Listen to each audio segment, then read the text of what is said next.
Hey there, you're in the writing shed with Dani Pescoma. So grab a cuppa, settle down, and let's begin. So I want you to think for a moment about someone you love. They might be sitting in the next room right now. They might be on the other side of the world. They might be someone you haven't spoken to in years, by circumstance or by choice or by the irreversible fact of loss. So just bring them to mind, just for a second. Now, let me ask you this. When did you last tell them, really tell them what they mean to you? Not the love you as you hang up the phone, not a birthday caption on Instagram or Facebook, but a real, specific, considered account of what they have given you, what you carry with you because of them, what your life would be without them in it. Yes, today we are writing that letter. This is episode 4 of In the Writing Shed, and this is a mini writing experience for you, which means today is less talking, more writing. Today, the shed is yours. I will guide you in and then I will step back because the most important words in this episode will not be mine. They will be yours. But let me tell you a story first. After my mother died, my father decided to move out of my childhood home. And while helping him sort things out, I found a box with my old journals and lots of letters, notes, and cards, a great number of them from my mother to me. And for obvious reasons, I just couldn't bring myself to read them at the time, but I brought them all back home with me in my suitcase. And when I got home, I bought this beautiful trunk and I put them all in it. I've talked before about what it meant to open that trunk, still does. To find her handwriting, her voice, preserved in ink on paper, in a way that felt and feels almost miraculous, like she had known somehow that at any point of my life I would need them. But what struck me when I finally steadied myself enough to read them properly was not what the letter said. It was what they didn't say. Because my mother was a warm woman, she was a very loving woman, a very sensitive woman, but she was also a woman of her time, her culture, she had her upbringing, and in ways that meant certain things sometimes went unspoken. And in those letters, I could feel the things she hadn't quite managed to say. The love that was there, clearly there, but hedged and sometimes half expressed and never quite as direct as the feeling behind it must have been. She said a lot of I love yous, and I'm so grateful for them. But that time I thought that I will not do that. I will not leave the important things unsaid, ever. So I started writing letters, mainly to her. There is something that happens when you sit down to write a letter that doesn't happen anywhere else. You slow down. The pace of a letter, even a modern one, even an email, is much slower than speech. It's slower than a text. You have to form sentences. You have to decide what to say first and what to say for last. You can cross things out, you can delete things. You have to think about the person you're writing to, what they know, what they need to hear, how they receive love in a way that is so forever. A letter is a gift of attention, and attention, real, unhurried, specific attention, I think is the most intimate thing we can offer another person. I think that's why handwritten letters feel so precious when we receive them. Not because of the handwriting particularly, but because we can feel the time in them. We can feel someone sitting down, putting the words aside, and carefully choosing to think about us. And that's not a small thing, is it?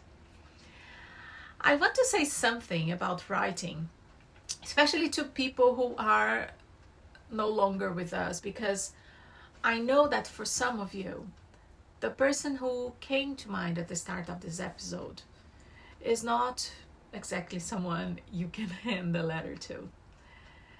Writing to the dead is, in my opinion, one of the most powerful and least talked about forms of creative expression there is.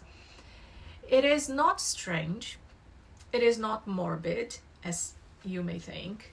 It is, I truly believe, one of the most deeply human things we can do, because grief doesn't end the conversation.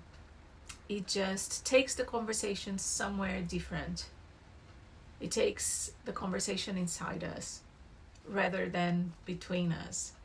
And when we write to someone we've lost, we're not pretending that they can hear us. Instead, we are honoring the fact that they are still here in us, shaping the way we see the world and love the people around us. Some of the most beautiful letters ever written were written to the dead. C.S. Lewis kept a grief journal after his wife died, some of it addressed directly to her.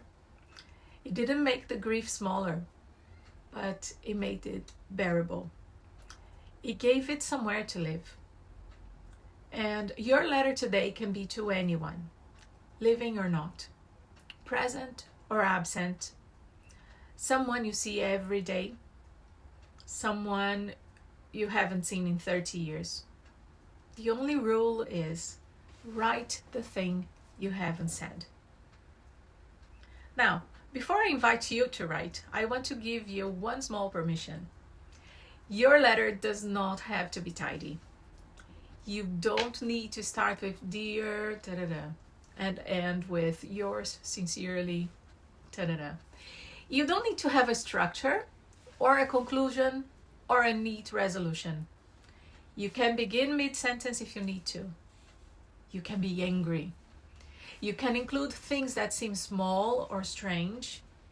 You can write, for example, I think about that Tuesday we walked to the corner shop for no reason and came back with biscuits and didn't say anything important, and I would give a great deal to have that afternoon back. That's a letter. That's enough. Because what makes a letter meaningful is not how well it is written. Instead, it is how true it is.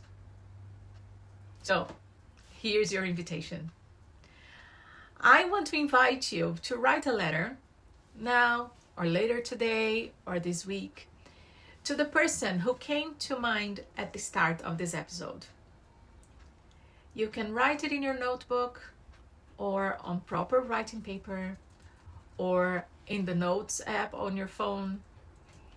You can write 2 sentences or 2 pages.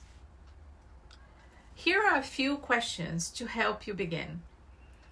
And you don't have to answer all of them. Just let one land. So question number 1. What has this person given you that they may not know they gave you? Question number 2. What memory of them do you return to most often and why? Question number 3. What would you want them to know if you could be certain they would really hear it? Number 5. What's the thing you have never quite managed to say out loud, and what would it feel like to finally write it down? So, take your time. The shed is quiet today. The morning light is coming through. There is nowhere else to be. When you've written your letter, or even just begun it, I want you to notice how you feel. Not about the writing, about the person. Because something happens when we put love into words. It doesn't diminish it, it clarifies it. It makes it real in a different way. It says, I thought about you carefully enough to find the words. And that's how much you matter. And whether you send the letter is entirely up to you. Some letters are for sending, some are for keeping, some are for burning, some are just for the writing. But you know what? Write it, because the words exist in you already. They always have. They are just waiting for the page.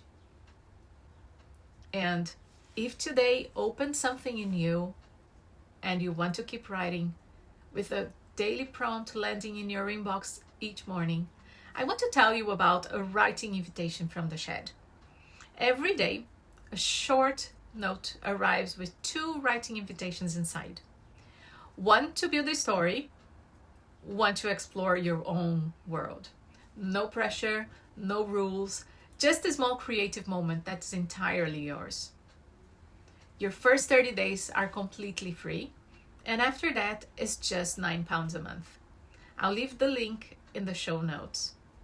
And of course, if you want a guided experience to take you from blank page to first draft right now, then Waltz into Writing is for you. You can finish it in 1 hour, and you will surprise yourself.